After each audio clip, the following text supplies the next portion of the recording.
बिल्कुल। नीचे एक बच्चों के लिए उपयुक्त, मनोरंजक और सीख देने वाली कार्टून स्टोरी दी गई है। यह कहानी 500 शब्दों के आसपास है। कहानी का नाम चीकू और जादुई पेंसिल। बहुत समय पहले एक छोटे से गांव में चीकू नाम का एक नटखट लेकिन समझदार खरगोश रहता था। चीकू को चित्र बनाना बहुत पसंद था। वह हर दिन अपने छोटे से झोपड़ी में बैठकर नए नए जानवरों और पेड़ों के चित्र बनाया करता था। लेकिन उसका सपना था कि उसके चित्र सच हो जाएं। एक दिन चीकू जंगल के पास एक गुफा में घूमने गया। वहां उसे एक बूढ़े कछुए मिले जिनका नाम था बाबा शल्कू।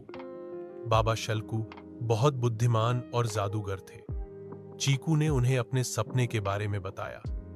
बाबा शल्कू मुस्कुराए और बोले, अगर तुम अपनी कला का इस्तेमाल अच्छे कामों के लिए करोगे तो मैं तुम्हें जादुई पेंसिल दूंगा। चीकू बहुत खुश हुआ और उसने वादा किया कि वह अपनी कला से दूसरों की मदद करेगा। बाबा शल्कू ने उसे एक चमचमाती सुनहरी पेंसिल दी और कहा, जो कुछ भी तुम इससे बनाओगे वह असली हो जाएगा। लेकिन याद रखना, इसका इस्तेमाल लालच या शरारत के लिए मत करना। अब चीकू हर दिन कुछ नया बनाता। उसने पक्षियों के लिए घर बनाए, भूखे जानवरों के लिए खाना बनाया और गांव के बच्चों के लिए झूले और खिलौने बनाए। धीरे धीरे चीकू की प्रसिद्धि दूर दूर तक फैल गई। लेकिन उसके दोस्त गोलू भालू को जलन होने लगी। गोलू ने चुपके से जादुई पेंसिल चुरा ली। गोलू ने उससे अपने लिए एक बड़ा महल, ढेर सारे खाने और सोने के बर्तन बना लिए।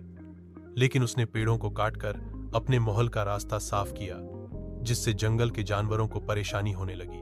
जंगल में हाहाकार मच गया। जानवरों ने चीकू से मदद मांगी। चीकू को जब सच्चाई पता चली तो वह गोलू के पास गया और कहा, तुमने अपनी जरूरत से ज्यादा ले लिया है। अब देखो, सब परेशान हैं। गोलू को अपनी गलती का एहसास हुआ। उसने चीकू से माफी मांगी और पेंसिल वापस कर दी। इसके बाद चीकू और गोलू दोनों ने मिलकर जादुई पेंसिल से फिर से पेड़ लगाए, जानवरों के घर बनाए और सब कुछ पहले जैसा कर दिया। जंगल फिर से हरा भरा और खुशहाल हो गया। बाबा शल्कू फिर से आए और बोले, तुमने सच्चे दोस्त और जिम्मेदार कलाकार की तरह काम किया है चीकू। अब ये जादुई पेंसिल हमेशा तुम्हारे पास रहेगी। सीख, बुद्धि और कला का इस्तेमाल हमेशा अच्छे कामों के लिए करना चाहिए। जो चीजें हमें मिलती हैं उनका दुरुपयोग करने से नुकसान ही होता है। सच्ची दोस्ती और माफी में बहुत ताकत होती है।